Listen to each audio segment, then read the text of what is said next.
Okay, Miss Ava, Miss Vanetta, Trail, thank you guys for joining us here at Lions Impact. So let's get straight into our first topic, guys. Why do women use weave? Is it more of a confidence builder?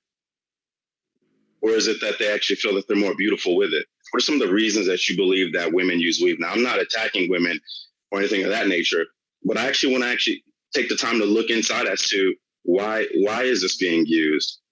Once again, this is not a challenge or an attack to women who use it, but I think a lot of people don't always understand as to why it's actually being used. Is it more for beauty or is it more for confidence? What would you say about that, Ms. Ava? Because I know this is right up your alley right here. A little bit of both. I'm gonna start here. I had a lady tell me she married a guy. They've been married for 5 years. He'd never seen her hair. With that being said, is like he's not married to you. He don't even know you. He's married to the look of you. Ooh, all right. I mean, that's my opinion on that because I'm so raw and uncut. My husband have seen me in so many different ways. I mean, when I go to throw weave on, and it's just for a look, it's for a change. I like to wear my hats. It's not that I'm confident. I'm confident when I'm looking raggedy, So I don't know, but I have found that the more that it's more acceptable with men, the women are more doing it. Because when you guys were still, oh no, don't do that, it was less. Now that it's okay, it's like that's what you guys looking for. I mean, that's what I see. So far as millenniums, I can't say so far as I'm 48, so I don't know how old everybody is, but the millenniums, it seems like they're so cookie cutter. Everybody looks the same. They either got a middle part, a side part, straight, curly. It's the same thing. Back in my day, we wore the stack hair dudes, right? And we all had a different stack, so everybody looked different. Same concept, but it was different. Now everybody looks the same. It's either only thing different is the color, I think. But I think it's more of it's a little bit of both. Do y'all think that maybe the entertainment business has anything to do with that? Like celebrities, social media? I believe so. I think they have a lot of influence. Yeah, they have a lot of influence. Just like Beyonce came out with the lemonade braids. Everybody wants these braids. And me as being a healthy hairstylist, it's so damaging because we want our money's worth. Where Beyonce might have got that style and wore it for a week and took it down to where we had spent our hardworking money for it. This braider done charged us $400 because we wanted hanging all the way to our hip. So we want our money. We're not going to take that out in a week. We want that our money's worth out of it, and we're going to rock it until it's not right. Right. Now, Miss Vanetta, are your feelings pretty much the same as Miss Ava's, or do you have a difference of opinion as far as why women use weave? I agree, but for the most part, I really think it is about confidence because most of my friends have a lot of weave, and I always wondered why is that the only hairstyle you're wearing? And then they would tell me I'm brave for wearing my natural hair, and I'm like, brave? That's how my hair grows. What do you mean brave? Girl, you can't see my hair like this. And I'm like, why not? It shouldn't be about how you're wearing your hair. It's about how you're presenting yourself, your personality. And a lot of them are like, no one can ever see my hair without a weave. So I think they get that from the media as well. But then they think that a lot of men, that's what they want because like Ms. Ava said, everybody's wearing the same style. So they think that that's what men want. So that's what they have to look like. But I don't agree with that. So now to your point, here's a question. Are women then ashamed of what naturally grows out of their hair? Because, you made the statement where you said, girl, you can't see me with my real hair or whatever, or you're brave. Well, that kind of makes me feel like when someone says you're brave for rocking your natural hair or working with your natural hair, is that saying that they're ashamed or maybe don't like their own natural hair? Is that safe to say that? Or what does that mean when somebody says you're brave? It's very safe to say that. No, it's very safe to say that. Yes, it's very safe to say that. Because sometimes, I mean, everybody looks for a look. That's even just with a haircut for a guy. You know, if it's not right, if a barber kind of messed that edge up, that's some issue. You don't throw a hat on. You know, but if it's looking good, you know, you got your chest poked out. So I think if something goes wrong with that haircut, you'll fire your barber over that. That part. But I do a lot of natural hair. I'm natural. I just happen to have it's silken mud right now because it's cool outside. I ain't got to revert back to my fro. But it's a lot of women. I mean, look at my hair. I look like I got a relaxer. It's able to look like you want it to look with your natural hair. So I don't know. It's such a stigma between us because we can't get away from it. This big rave of natural, everybody want to be natural, this, natural, that. And then soon as you get into the work of it, because it's a lot of work to have natural hair. Going natural? Good. No, not going natural, but just making it look lustful and not dry and not matted. Though that it takes work and it takes time. And a lot of us are not willing to wait out or like say when someone's growing dreads, they have the little bitty ones. Nobody really wants that. So now they're doing extensions just to make it longer because they don't want to go that phase. Well, it's phases to anything. If you're losing weight, it's going to be a phase to where you lose the weight and then your skin is flabby, then you got to go tighten it up. So it's a phase to anything that's not going to look right to get to the good looking part. Right. So now here's a question. Who says that straight hair is the best hair? Where'd that come from? That's all part of the European standard of beauty with the hair, the skin, all of that. That's all around the world, not just for Black people. Yeah. Because some Caucasians that have curly hair or like excessive curly hair, they'll perm it to straighten it. You know, so they'll do these silkening treatments to straighten their hair because they don't like the curl. I don't think it's just, we're kind of like, because no one has hair like us. So I think that's why it's more of a look on us. But every woman has an issue with their hair. We're never satisfied with what we have. You know, we could see somebody like, oh, I wish my hair is real fine. I wish I had thick hair. You know, so it's some things that I can't do with my hair that a person with the most coarse, kinky hair can do, and it looks great. I can't do that because I have water wave hair. So it's everybody has an issue. I don't think it's just us, but we're more looked on because our hair, so-called, looks the worst. You know, unkept, I'll say. When you now go ahead. Yeah, I'm sorry. Go ahead, Ms. Saban. No, I was just saying that, you know, when it doesn't look lustful, but you can, you've seen Caucasians in the store and you behind them, you're like, oh, what is wrong with their hair? Because they hadn't took care of it, they hadn't washed it. They hadn't combed it. It's not just us, it's everybody. So now, here's the thing.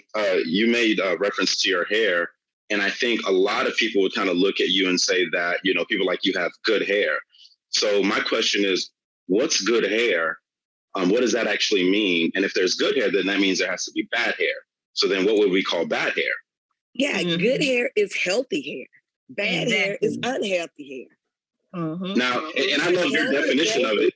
And I love your definition of it, but a lot of people don't see it that way. Right. So they'll look at, of course not.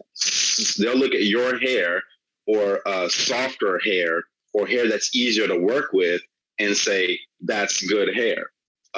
As opposed to someone who has, like you just said, the coarse hair, they may be able to do a particular style with it because their hair is a little bit, I guess, thicker. And a lot of people will say, well, that's bad hair. And my question is, where did that come from? And what does that actually mean? Is it actually so? Who set that standard that way? Because most women, it seems, and I'll let you ladies actually call this out. It would appear that most women want their hair soft, straight or curly straight, easier to deal with, right? As opposed to thick and hard to comb through. They would look at that and say, well, that's bad hair. Or even just having that afro look. It seems like people want it long, straight, and pretty, well, I almost want to say Indian hair. I hate that because I mean that's so me, and everybody be like, oh, I love your hair, I love your hair. And Right. like, soon as I do a twist out, it lasts 4 hours. To where a lady with coarse hair, she can do a twist out and it lasts for 2 weeks. So what's really good about the soft hair that don't last, that I have to redo every time, I have to start over. To where this coarser hair, you can just put a little oil, a little more water, redo it, and voila. No, I have to start all over. I got to go wash it, go do this. It's because it's not going to take the product. Because then I'm going to be looking heavy. And so I don't think it's no such thing as good hair and bad hair. Coarse hair could be as soft as wavy hair. It's a matter of taking care of it. It's the health of it. Mm-hmm. And, you know, like people come to my chair and they say, I want a protective style. Right. Me being me, what you protecting it from? Right. Like, well, I didn't want to, I just want to get up early and be able to go. I don't feel like doing it. It's not looking like I want. That means you want a lazy dude? Because protecting it. A lazy dude, you said? A lazy dude, because that's what it tends to be, because you don't have to do anything. You can get up and go. You don't have to take care of, you don't have to nurture it. Anything that you can not have to do so much work to, yeah, it's lazy. It's not being protected, because you're not protecting it from the tension and the heat. I mean, the tension and the weight of whatever you're attaching to the hair.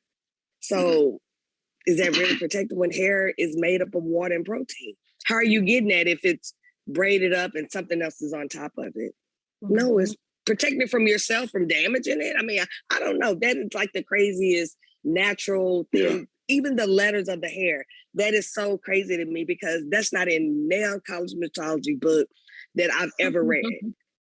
I mean, because people say, what kind of hair I have? I don't know. That's made up. Go ask these natural YouTubers, because that's who made it up.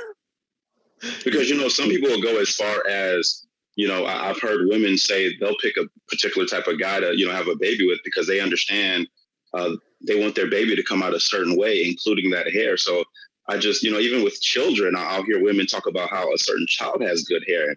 They want to play with the kid's hair. So I just wonder at times, what does that actually, what does that mean? And are we training ourselves to believe in good hair and bad hair, as opposed to what you just said, Miss Ava, which I really like, which is good hair is healthy hair, which is however it comes out of your head, take good care of it and it'll look good on you. But I don't see it that way. I see it as, no, I want my baby's hair to come out soft, so it's easier to play with, or it just looks more appealing, whatever that may be. It's further away from nappy, right? But here's the next question. Let me start off with the fellas on this one. Real hair or fake hair? Which would you guys prefer? I'm real. And don't be afraid to answer the truth, fellas. You can answer the truth here. Nah, me personally, man, I love curly hair, man. That's always been my thing. Natural curly. Natural curly? Yeah. Okay, Trell? I'm the same way. I love natural. I love it. I mean, I've dated women that wear a lot of weave. It's not really a big thing to me. For natural. For natural? Yeah. So now, ladies, in your, I guess, in your opinion, what do you feel that men traditionally kind of like? Do you think that they've kind of accepted the extensions and this and that, or what do you think that they prefer in your experience? I think I've been married to my husband for almost 13 years, and he met me when I had extensions. I had braids.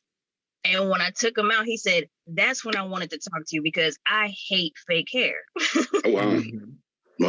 And he sees all the women out here with the weaves and everything. He said, yeah, they look nice, but it's just too fake for me. I want to know the real you, whether you have naturally curly hair, naturally straight hair, it doesn't matter. Just let it be natural so I can see you.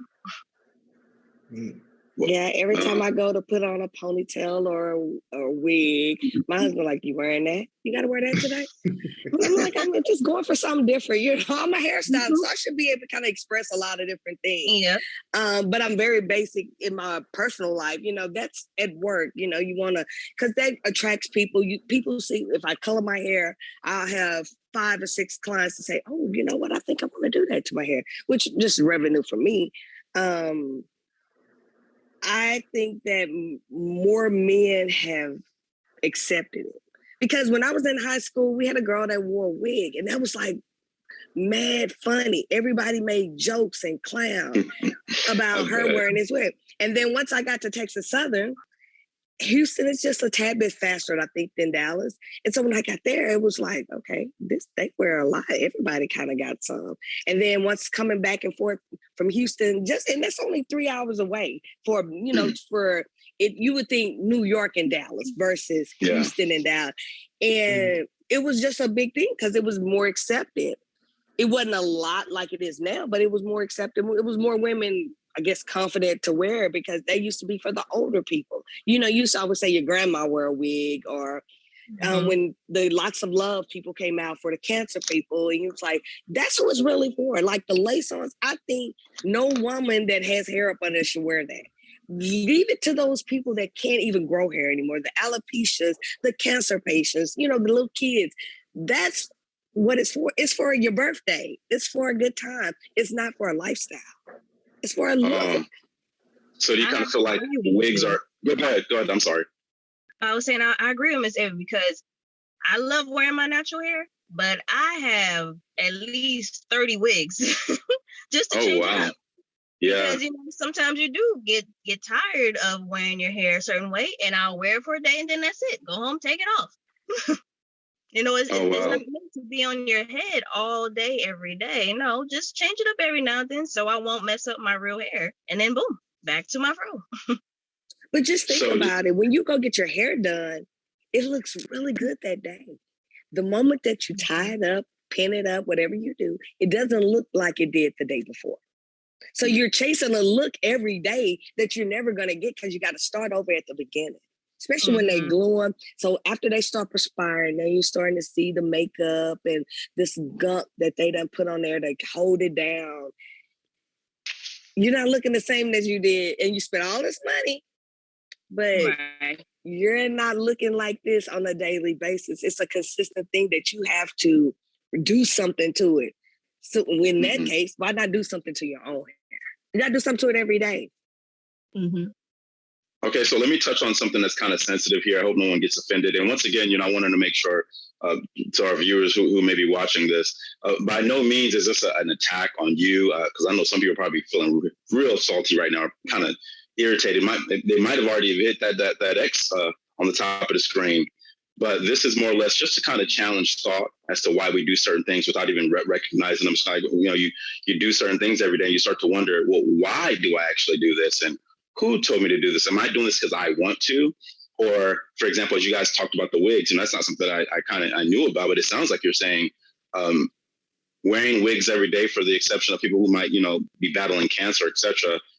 If you're wearing it every day, it's almost as if you become lazy with your hair. Is that kind of what you guys are saying in a nutshell? Very, very. I'm going to say it. Yes. As a licensed professional, a certain look. Yes.